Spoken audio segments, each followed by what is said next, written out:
Hello and welcome to Ovi Walker. Again, it's lockdown time. Again, all the tourist spots are closed. সুতরাং বাড়িতে বসে বসে আমরা কি করতে পারি? স্মৃতিচারণই করতে পারি। সেই স্মৃতিচারণের জন্যই চলো তোমাদের নিয়ে যাই আমার 2019-এ ঘোরা সিকিমে। Good morning everybody. আজ 21শে মার্চ 2019 আমরা সকাল সকাল প্রস্তুত হয়ে পড়েছি গ্যাংটকের সাইট সিইং করার জন্য। খুব ঠান্ডা এখানে, আজকেও 10-11 ডিগ্রি সেন্টিগ্রেড তাপমাত্রা, কিন্তু আশা করি আমরা যখন সাইট সিইংয়ে বেরোবো তখন তাপমাত্রাটা একটু কমবে, রোদটা বেরোলে আমরা একটু প্রিজারেবল টেম্পারেচার পাবো এবং যাতে করে ভালো করে ঘুরতে পারবো। তো চলো আমরা বেরোই সাইট সিইংয়ে। তোমাদের সঙ্গে দেখা হচ্ছে আমাদের ফার্স্ট স্পটে। তো নমস্কার, আমি এখন রয়েছি গ্যাংটকের বানঝাকরি ওয়াটারফলসে। তো আমরা একটু আগে এখানে এসে পৌঁছলাম। তোমরা আমার গলা শুনতে পাচ্ছ কিনা জানি না, এখানে জলের প্রচুর শব্দ, তাও চেষ্টা করছি তোমাদেরকে দেখানোর। এই শুরু হয়েছে ওই উপর থেকে, তারপর নামতে নামতে নামতে নামতে এখানে এসে এটা আরও ওয়াইড একটা রূপ ধারণ করেছে। তো দেখো তোমরা, আমি এনজয় করি।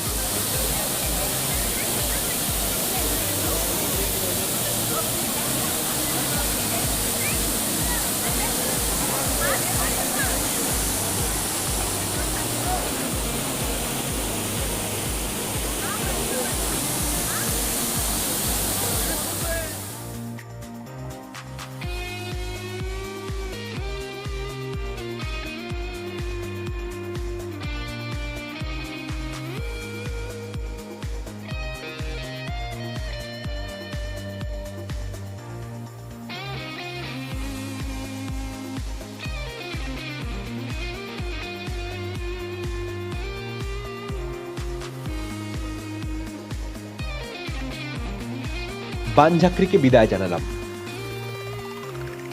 আমাদের যাত্রা শুরু হলো সিকিমের রোপওয়ের দিকে। আসলে আমরা তো খুব ছোটখাটো মানুষ, সুতরাং ড্রোন ভিউ দেখা না, আমরা হয়তো ভালো করে পারবো না। সেই জন্যই সিকিম শহরের ভিউটা ওপর থেকে যাতে নিতে পারি, সেই জন্যই চড়ে বসলাম সিকিমের রোপওয়েতে। টিকিট 100 টাকা, আপ অ্যান্ড ডাউন। প্রায় 300 মিটার মতো যাওয়া হবে আমাদের রোপওয়েতে করে। আমাদের রোপওয়ের যাত্রা শুরু হলো। সত্যি ওপর থেকে সিকিম শহরের দৃশ্য এক কথায় অবর্ণনীয়। বাড়ির মাথাগুলি অসাধারণ দেখতে লাগছিল। তার সাথে দেখতে পাচ্ছিলাম একটি স্কুলের ছাদ, রাস্তা দিয়ে দেশলাই কাঠির বাক্সের মতো যেন এগিয়ে চলেছে গাড়িগুলি। এরম দেখতে দেখতেই বেশ কিছুক্ষণ কেটে গেল।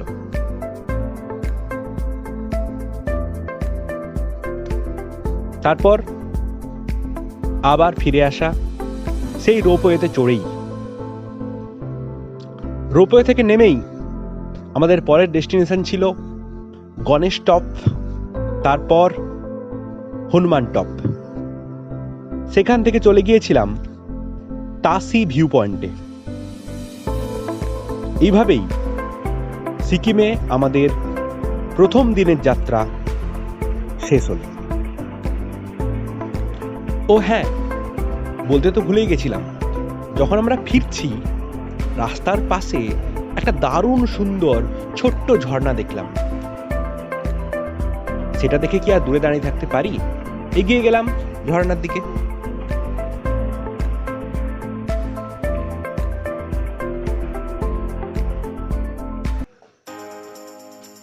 কাট টু ডে 2। আজ আমাদের যাত্রা হবে গ্যাংটক থেকে ইস্ট সিকিমের দিকে। ইস্ট সিকিম বলতেই মনে পড়ে কি? নাথুলা, বাবা মন্দির, ছাঙ্গু লেক, তাই না? কিন্তু আমাদের ভাগ্যটা অতটাও ভালো না। গত কয়েকদিন ধরে সিকিমের ওয়েদার খুব খারাপ। এমনকি গতকাল রাতেও খুব বৃষ্টি হয়েছিল। যদিও আজকের সকালটা বেশ রোদ ঝলমলে, কিন্তু আমরা নাথুলা বাবা মন্দিরের পারমিট পেলাম না। যাই হোক, যতটুকু যাওয়া যায়, আপাতত ছাঙ্গুর পারমিট আমরা পেয়েছি। সেই জন্যই আমরা এগিয়ে চললাম ছাঙ্গুর পথে। গ্যাংটক থেকে বেরোতেই স্নো ক্যাপড মাউন্টেন্সগুলো আমাদের স্বাগত জানালো। না, এখন থেকে বরফের দেখা খুব একটা মিলছে না, কিন্তু কিছুটা এগোলেই যে বরফ পাবো সেই বিষয়ে কিন্তু আমরা নিশ্চিত। এখন পাহাড়ের ফাঁক দিয়ে সূর্যরশ্মি তীর্যকভাবে পড়েছে রাস্তার উপর। সেখান দিয়েই আমরা উঠে চলেছি ইস্ট সিকিমের দুর্গম পাহাড়ি পথে। না, বেশি বকবক করে তোমাদের বোর করবো না। তোমরা ভিউগুলো এনজয় করো, সাথে থাক মিষ্টি I soothing music.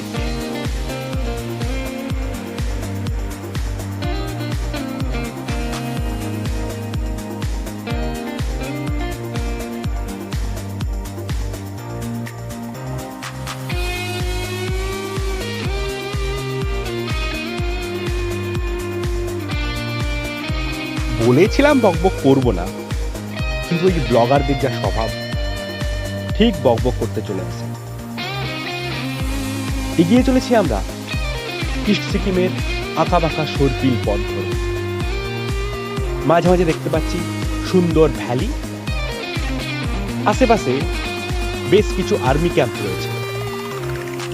Army camp অবশ্যই আমাদের দেশের সুরক্ষার ব্যাপার, সুতরাং আমরা কিছুতেই সেগুলোকে আমাদের ক্যামেরাতে ধরতে পারি না, সুতরাং সেই চেষ্টা আমরা করবও না।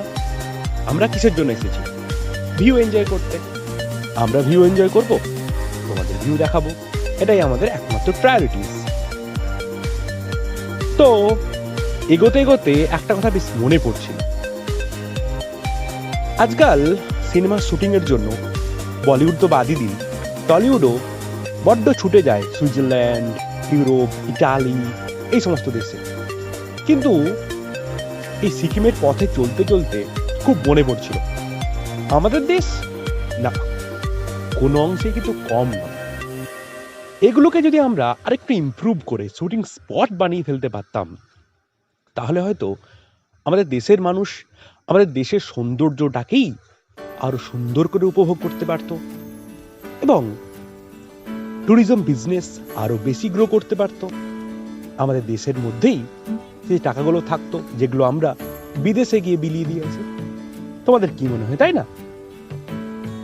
যাই হোক, কি আর করা, ধীরে ধীরে এগিয়ে চলেছি ইস্ট সিকিমের দিকে। একটা কথা না বলে পারছি না, গতকাল আমরা গ্যাংটকে ছিলাম এবং গ্যাংটকে সাইট সিইং করছিলাম। গতকাল বিকেলের পর চেয়ে ওয়েদারটা এতটাই খারাপ হয়ে গেছিল যে আমরা খুব ভয় পেয়ে গেছিলাম। কারণ সত্যি সিকিম জার্নি আমাদের স্বপ্ন পূরণের জার্নি।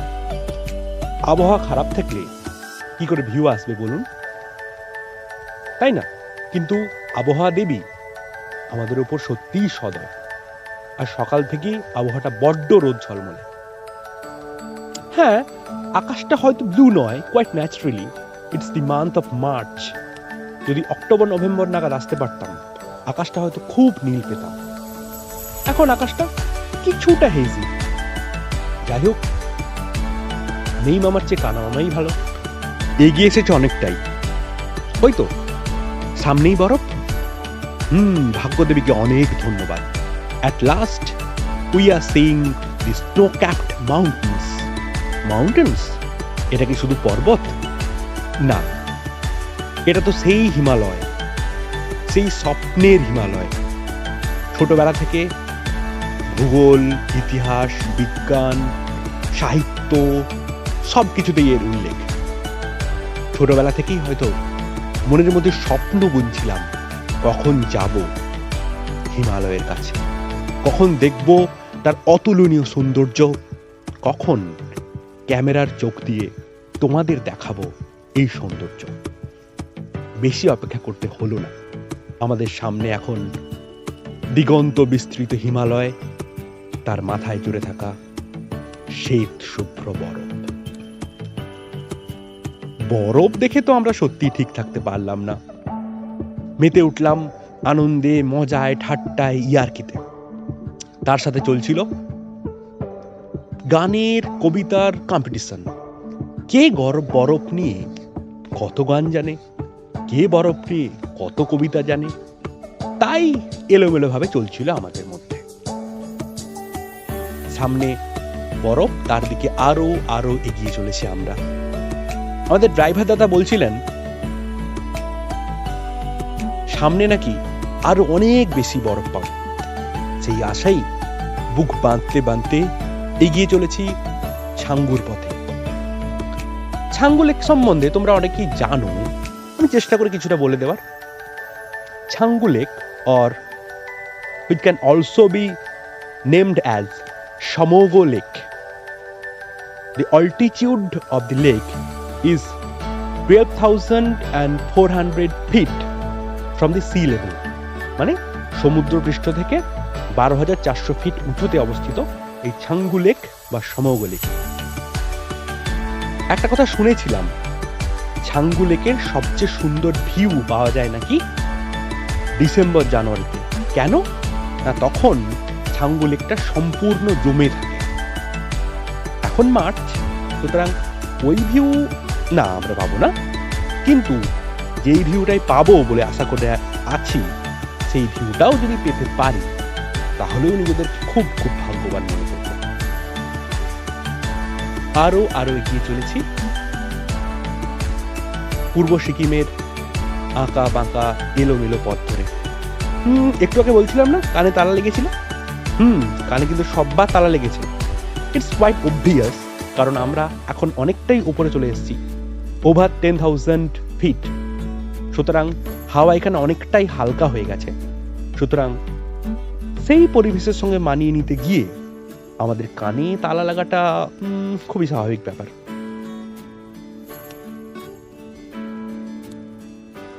এবার নিজেদেরকে আটকে রাখাটা খুব মুশকিল হয়ে যাচ্ছে। খুব ইচ্ছে করছে গাড়ি থেকে নেমে যাই। কেন কেন তোমরা বুঝতেই পারছো, বরফ আমাদের একদম কাছে। দেখো, আমরা হাত বাড়িয়ে দিলেই যেন ওকে ছুঁতে পারবো। ঠিক আমাদের গাড়ি যেই পথে চলেছে তার ঠিক বাম দিকে উঠে গেছে পাহাড়ের সারি, তার গায়ে থোকা থোকা ভাবে বরফ জমে আছে। সেই বরফের রাস্তা দিয়েই আমরা এগিয়ে চলেছি। ড্রাইভার দাদার কাছে শুনলাম এই যে পথগুলো, এই পথের উপরেও নাকি জমে থাকে বরফ। তো সকালবেলা আর্মির দাদারা এসে এই বরফগুলোকে ক্লিন করে দিয়ে গেছেন, সেই জন্যই আমরা এগিয়ে যেতে পারছি। পাশে এক এক গাদা করে বরফ পড়ে আছে, তা দেখে সত্যি আমাদের মন আনজান করে উঠছে। কখন ওই বরফের মধ্যে যাব, কখন ওই বরফ নিয়ে খেলবো তার জন্য। আর সৌন্দর্য, না আমি কোনো কবি নই, আমি কোনো সাহিত্যিক নই, এই সৌন্দর্যকে ভাষায় প্রকাশ করতে পারবো। এই সৌন্দর্য শুধু দু চোখ ভরে দেখা যায়, বড়জোর ক্যামেরার লেন্স দিয়ে কিছুটা ক্যাপচার করা যায়, তার বেশি কিছু করা যায় না। এই সৌন্দর্যকে কি করতে হবে? মন দিয়ে, হৃদয় দিয়ে অনুভব করতে হবে। এই সৌন্দর্যকে একমাত্র তুলনা করা যায় সেই পরম কল্যাণময় ঈশ্বরের সঙ্গে। হ্যাঁ, ঈশ্বরই তো সৃষ্টিকর্তা, ঈশ্বর সৃষ্টি করেছেন বলেই না পাহাড় এত সুন্দর, ঈশ্বর সৃষ্টি করেছেন বলেই না পৃথিবী এত সুন্দর। থাক, অনেক ফিলোসফিক্যাল কথা হয়ে যাচ্ছে, চলো এনজয় করো তোমরা।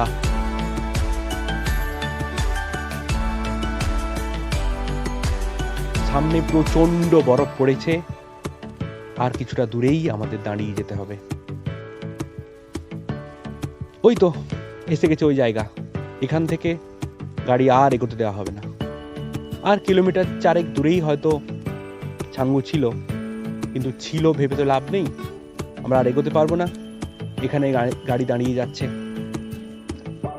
নেমে পড়লাম এবং গাড়ি থেকে। প্রথমবার জীবনে এত এত এত বরফ দেখছি। It's really an amazing experience. We are enjoying every bit of it. এখানে তাপমাত্রা মোটামুটি 5-6 ডিগ্রি সেন্টিগ্রেড, কিন্তু বৃষ্টিও হচ্ছে না, ওয়েদারটা চমৎকার। এই জন্য আমরা পাহাড়ের বেস্ট ভিউটা পেয়েছি। Really we are feeling very very lucky. It is an extraordinary place.